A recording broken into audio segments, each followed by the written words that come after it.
Welcome to world heritage site Dholavira.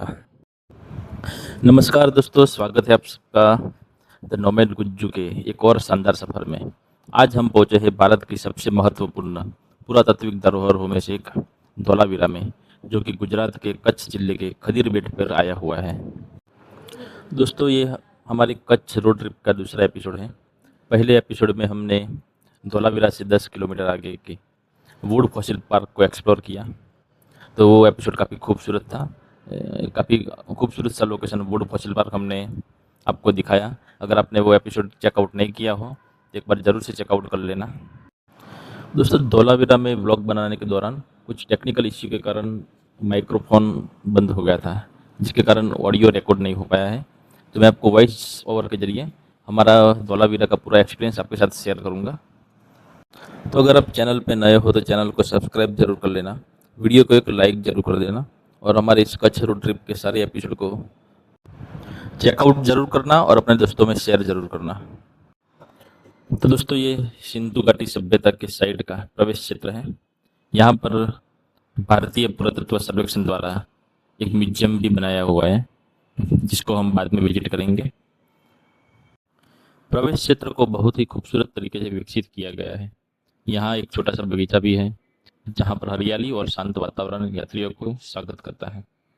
साथ में यहाँ पर कुटीर जैसे बैठने की व्यवस्था है, जहाँ पर अगर आप साथ में लंच लाए हो तो लंच आप कर सकते हैं। हम भी हमारे साथ लंच लेके आए थे, तो यहाँ पर लंच किया और साथ में यह भी सुनिश्चित किया कि हमारे द्वारा कोई भी कचरा वहाँ पर ना छूटे। अब शुरू होती है हमारी असली ऐतिहासिक यात्रा।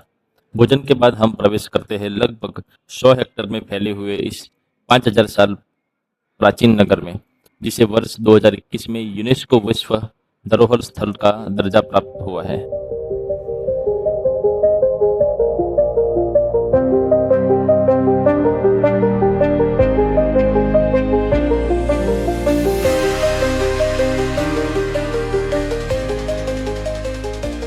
सबसे पहले हम देखने पहुंचे साउथर्न रिजर्वियर, यानी कि दक्षिणी जलाशय। जैसे कि नाम से ही स्पष्ट होता है कि यह नगर के दक्षिण दिशा में स्थित एक बड़ा सा जलाशय है। धौलावीरा ऐसे क्षेत्र में बसा था जहां वर्षा बहुत कम होती थी। इसके बावजूद यहाँ के लोगों ने पानी की एक एक बूंद को बचाने के लिए अत्यंत उन्नत जल प्रबंधन प्रणाली विकसित की थी।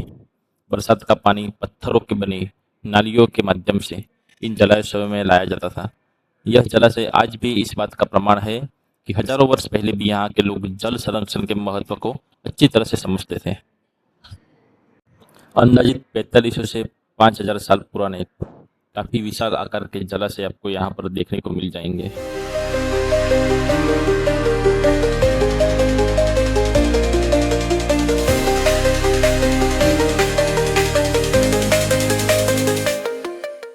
साउथर्न रिजर्वियर के बारे में ये कुछ इन्फॉर्मेशन आपको यहाँ पर मिल जाएंगे, तो वीडियो पॉज करके आप देख लीजिए।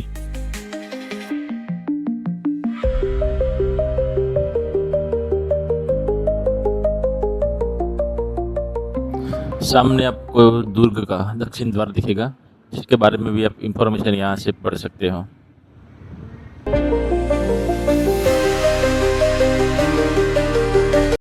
बाकी आप समझ ही सकते हो कि इतने साल पहले इतने बड़े आकार के जलाशयों का निर्माण करना वाकई में काबिल तारीफ है।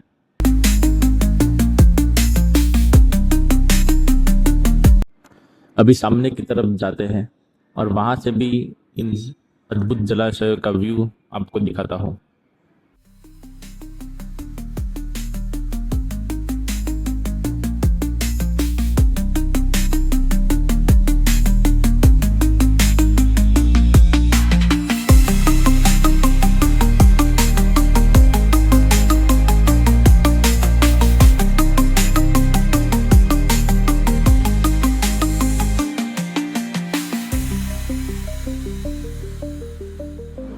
तो दोस्तों, धूप काफ़ी है, इसलिए अब अगर पॉसिबल हो तो सुबह के टाइम या शाम के टाइम एक्सप्लोर कीजिए और पानी की बोतल आप साथ में लेके आइए।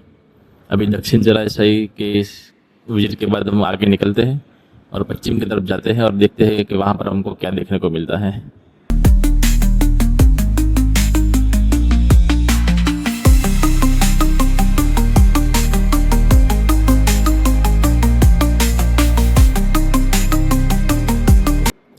तो दोस्तों यहाँ पर है अनाज के कोठार, यानी कि अनाज संग्रह करने के लिए कोठार बनाए हुए हैं, जिसके बारे में इंफॉर्मेशन आप यहाँ से देख सकते हैं।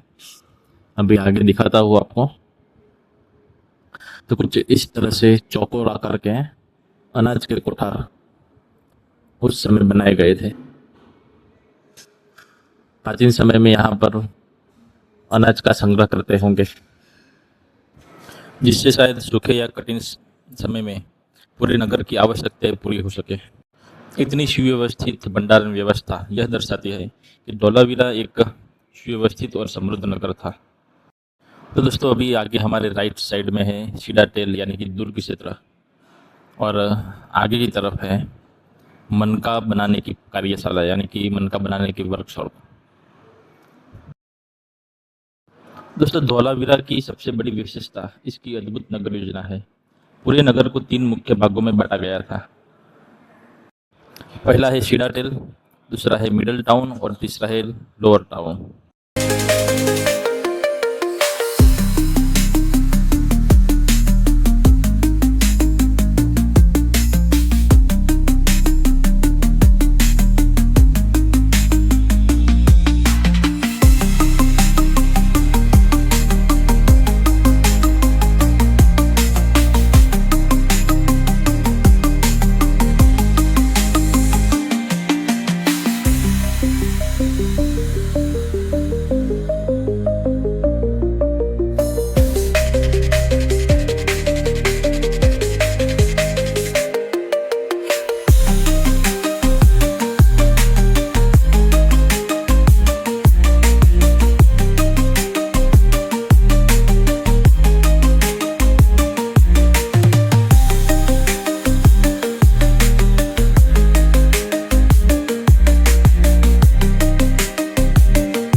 अब हम पहुंचते हैं धौलावीरा के सबसे अनोखे हिस्सों में से एक, विशाल स्टेडियम, यानी कि बहुउद्देशीय मैदान। इतना बड़ा खुला मैदान देखकर सहज ही आश्चर्य होता है कि लगभग 4500 वर्ष पहले भी यहाँ इतने बड़े सार्वजनिक स्थल बनाए जाते थे। इतिहासकारों का मानना है कि यहाँ पर धार्मिक आयोजन, सार्वजनिक सभाएं, सांस्कृतिक कार्यक्रम या खेल प्रतियोगिताएं आयोजित होती होंगी। ये स्थान उस समय के सामाजिक जीवन की झलक प्रस्तुत करता है। दोस्तों जैसे मैंने आपको पहले भी बताया कि धौलावीरा की सबसे बड़ी विशेषता उसकी अद्भुत नगर योजना है। पूरे नगर को 3 मुख्य भागों में बांटा गया था, सीडाटेल यानी कि दुर्ग क्षेत्र, मिडल टाउन और लोअर टाउन। माना जाता है कि सीडाटेल में यहाँ का शासक वर्ग और महत्वपूर्ण अधिकारी रहते थे।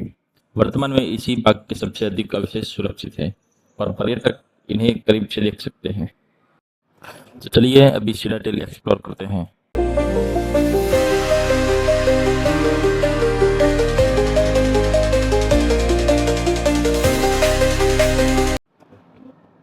तो दोस्तों ये है सीडाटेल का उत्तरी द्वार।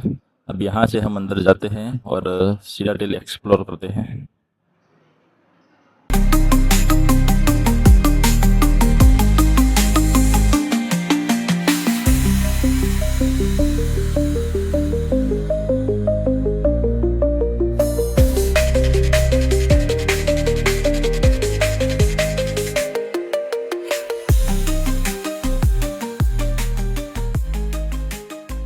तो दोस्तों ये है सीडाटेल यानी कि दुर्ग क्षेत्र का शानदार नज़ारा। यहाँ पर आप घूमते घूमते पत्थरों से बनी शानदार जल निकासी प्रणाली भी आप देख सकते हैं। तो हजारों साल पहले यहाँ पर घरों और सड़कों से निकलने वाले पानी का व्यवस्थित ढंग से बाहर निकलने की व्यवस्था बनाई गई थी। यह उस समय की अद्भुत इंजीनियरिंग का उदाहरण है।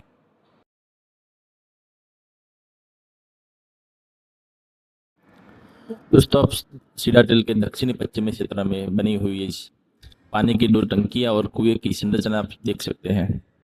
ये टंकियां अंडरग्राउंड मार्ग के जरिए कुएं के साथ जुड़ी हुई है। इन संरचनाओं के बारे में यहाँ पर कुछ इन्फॉर्मेशन अवेलेबल है, तो आप वीडियो को पॉज करके ये इन्फॉर्मेशन पढ़ सकते हैं। इस इन्फॉर्मेशन के मुताबिक ये कुआं उस समय पाए जाने वाले काफी विशालकाय कुओं में से एक है। अंडरग्राउंड मार्ग के जरिए कुएं में से इन टंकियों में पानी आता था। साथ में इन टंकियों में सीढ़ियों की भी रचना की गई थी, जिससे लोग आराम से नीचे उतर के पानी भर सकते थे।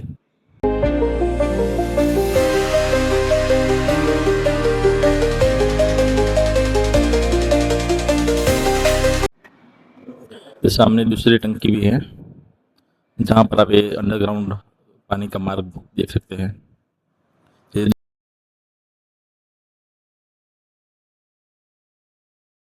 और कुएं में से भी पुल्ली के जरिए पानी खींचने के निशान आपको कुएं की दीवार पे देखने को मिल जाएंगे। तो दोस्तों, इन जल संरचनाओं को देखकर यह समझना तो बिल्कुल आसान ही हो जाता है कि धौलावीरा केवल एक प्राचीन नगर नहीं था, बल्कि जल संरक्षण और इंजीनियरिंग का एक उत्कृष्ट उदाहरण था। यहाँ के लोगों ने सीमित वर्षा वाले क्षेत्र में भी पानी का ऐसा प्रबंधन किया कि पूरा नगर सुचारू रूप से चलता रहे। तो ये सीडाडेल का पूर्वी भाग है। यहाँ पर कुछ डैमेजेस के कारण यह रास्ता बंद है। सीडाडेल के पूर्वी भाग में भी आपको बहुत सारे विशाल जलाशय देखने को मिलेंगे।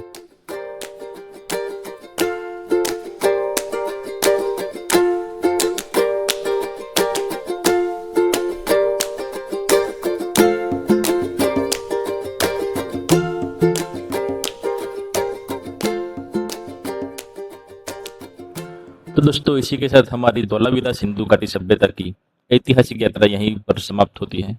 हजारों साल पहले बसाया गया यह प्राचीन नगर हमें सिखाता है कि सही नगर योजना, जल संरक्षण और प्रकृति के साथ संतुलन बनाकर किस तरह एक समृद्ध सभ्यता का निर्माण किया जा सकता है। धौलावीरा केवल एक पुरातात्विक स्थल नहीं, बल्कि हमारे गौरवशाली इतिहास का और प्राचीन भारत की अद्भुत इंजीनियरिंग का एक जीवंत प्रमाण है। तो अभी हम नेक्स्ट धौलावीरा म्यूजियम जाएंगे। अगर वहाँ पर पॉसिबल हुआ तो व्लॉग बनाएंगे, और उसके बाद हम आपको लेकर जाएंगे कच्छ की एक बेहद अनोखी और खूबसूरत जगह, रोड टू हेवन, जहाँ सफ़ेद रण के बीच से गुजरता लंबा सीधा रास्ता किसी सपने से कम नहीं लगता। ये दोनों प्लेस आपको नेक्स्ट एपिसोड में देखने को मिलेंगे। तो अगर आप चैनल पर नए हो तो चैनल को सब्सक्राइब जरूर कर लेना, और वीडियो अगर पसंद आया हो तो इसे लाइक करें और अपने दोस्तों और परिवार के साथ शेयर करें।